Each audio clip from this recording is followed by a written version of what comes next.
Hello friends. आप सभी का स्टडी स्टार्ट विद नेहा में मैं नेहा आपका स्वागत करती हूँ। आज मैं आपको हिस्ट्री के कुछ महत्वपूर्ण बिंदुओं के बारे में बताऊंगी। जैसा कि आपको आप देख पा रहे हैं, आज मैं मध्यकालीन इतिहास में भारत में इस्लामिक आक्रमण के बारे में आज सभी को कुछ जानकारी दूंगी, जो कि आपके एग्ज़ाम के लिए बहुत ही हेल्पफुल होगी। ठीक है।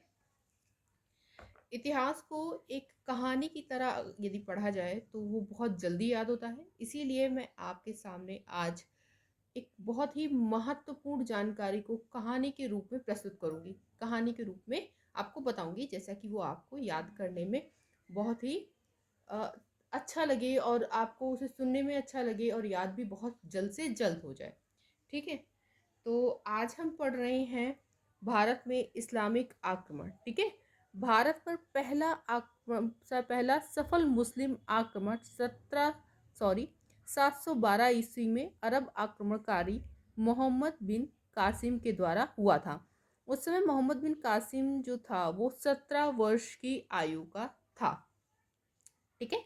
उसे सिंध पर आक्रमण किया था। ठीक है। जो जिसपे जहाँ पे उसने आक्रमण किया था वो मेन जगह जो थी वो देउल थी, जैसा कि आप देख पा रहे हैं, लिखा हुआ है सामने। यहाँ का शासक जो था उसका नाम दाहिर था। ठीक है। जो कि देउल का शासक था। इसने देउल पर आक्रमण करके दाहिर को हराकर सिंध को अपने कब्जे में कर लिया था। ठीक है। इसके पूर्व भी बहुत सारे आक्रमण हुए थे, लेकिन वो इतने सफल नहीं हुए थे। ठीक है। मैं आपको जानकारी के लिए बता दे रही हूँ। मोहम्मद बिन कासिम से पूर्व अबेदुल्ला के नेतृत्व में एक अभियान दल भेजा गया था, परंतु वह पराजित हो गया था और मारा गया था। ठीक है। तो ये जो आक्रमण हुआ था वो इराक के हकीम अल हज्जाज ने, ठीक है, मोहम्मद बिन कासिम के नेतृत्व में कराया था। ठीक है। इसमें भारी संघर्ष हुआ था और इसमें 712 ईस्वी में सिंध पर विजय प्राप्त की थी अरबों ने मोहम्मद बिन कासिम के नेतृत्व। ठीक है। इसके बाद अगर एक महत्वपूर्ण जानकारी है तो वो यह है कि मोहम्मद बिन कासिम प्रथम मुस्लिम शासक था जिसने सिंध के इलाकों पर पहली बार जजिया कर लगाया था। सिंध के बाद उसने मुल्तान पर भी अपनी विजय प्राप्त की थी। ठीक है। इसमें एक बहुत ही महत्वपूर्ण है जो कि मैंने इंपॉर्टेंट करके लिखा हुआ है ब्लैक पेन से। ठीक है। बहुत बार पूछा जाता है और एग्जाम बेस से बहुत ही इंपॉर्टेंट है कि सिंध पर अरबों के आक्रमण की जो जानकारी प्राप्त होती है कि फारसी ग्रंथ से प्राप्त होती है जिसका नाम चचनामा है। ठीक है। तो ये तो था अरबों का आक्रमण। ठीक है। जो कि चचनामा से हमें जानकारी इसके बारे में मिल जाती है। अब इसके पश्चात जब अरबों का आक्रमण हुआ उसके बाद में यहाँ पर तुर्की का आक्रमण भी प्रारंभ हो गया। ठीक है। टर्किश यहाँ पे आक्रमण करना इन्होंने प्रारंभ कर दिया। तो इसके पहले में हम लोग कुछ जानकारी प्राप्त कर लेते हैं तुर्की शासक के बारे में। तो गजनी वंश का संस्थापक अल्पतकीन था। इस वंश का अन्य नाम यामिनी वंश भी है। ठीक है। अगर आपको नहीं पता था तो प्लीज़ से कहीं नोट कर लीजिए क्योंकि ये बहुत इंपॉर्टेंट है। अल्पतकीन के पश्चात उसके जो गुलाम था, ठीक है, इसकी मृत्यु के पश्चात जो उसका गुलाम था, ठीक है, वो कुछ समय के लिए उसकी गद्दी पर बैठा था। क्योंकि वह इतना प्रतिभाशाली नहीं था इसलिए वह ज़्यादा समय तक शासन नहीं कर पाया। उसके पश्चात उसका जो दामाद था सुबुक्तगिन, ठीक है, जैसा कि आप देख पा रहे हैं, वो उसका गुलाम भी था और उसका दामाद भी था। इसने उससे उसकी गजनी की सत्ता छीन ली और अपना प्रभुत्व उस पर स्थापित किया। ठीक है। भारत पर पहला तुर्की जो आक्रमण हुआ था वो सुबुक्तगीन के समय ही हुआ था, आदि 1986 ईस्वी में, 986 ईस्वी में हुआ था। यह हिंदू शाही शासक जयपाल के विरुद्ध हुआ था। ठीक है।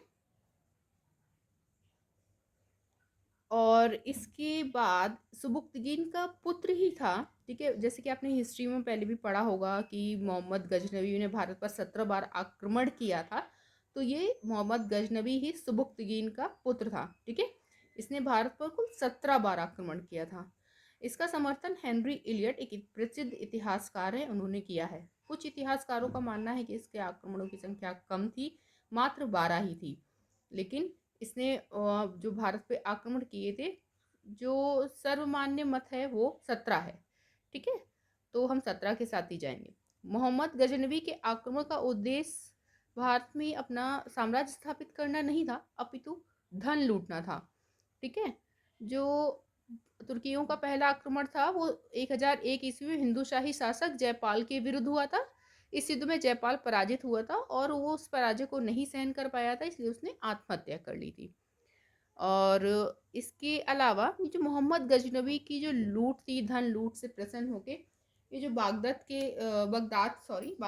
बगदाद के जो खलीफा थे अल कादिर बिल्लाह ने मोहम्मद गजनवी को यामिन उद दौला और आमीन उल मिल्लाह की उपाधि प्रदान की थी।